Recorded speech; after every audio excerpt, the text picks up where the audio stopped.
J.K. Yadav Films present.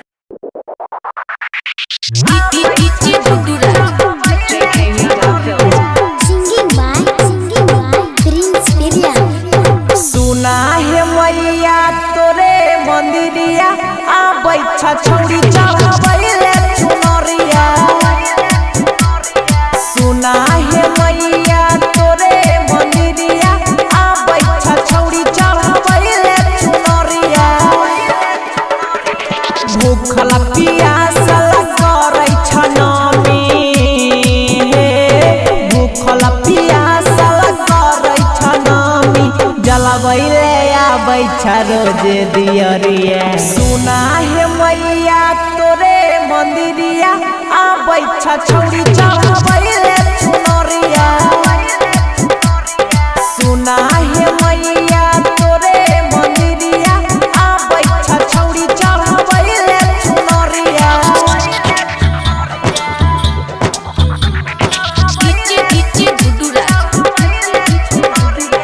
Mixed by Bablu Bansali. Lakhnipur, Mahesh Patel. J.K. Yadav Films.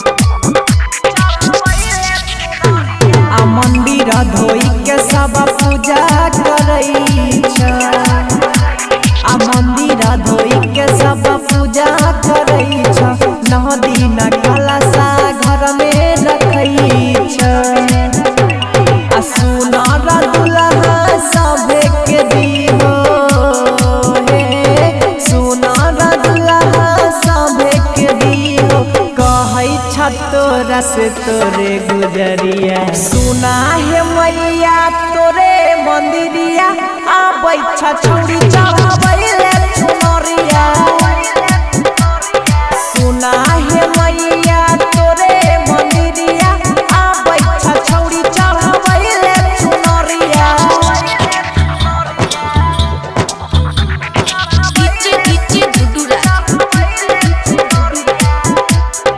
J.K. Yadav Films. Lakhnipur, Mahesh Patel. Singing by Prince Pirya. दर्शन करले तोर रोजे आबै छ। आ दर्शन करले तोर रोजे आबै छ। कहै छ पीर सा भजन गाबै छ। आ राइटर अंकित चंदन के मैया हे राइटर अंकित चंदन के मैया जीवन में कर दिहो इंजोरिया। सुना है मैया तोरे मंदिरिया आबै छ छौड़ी चढ़ा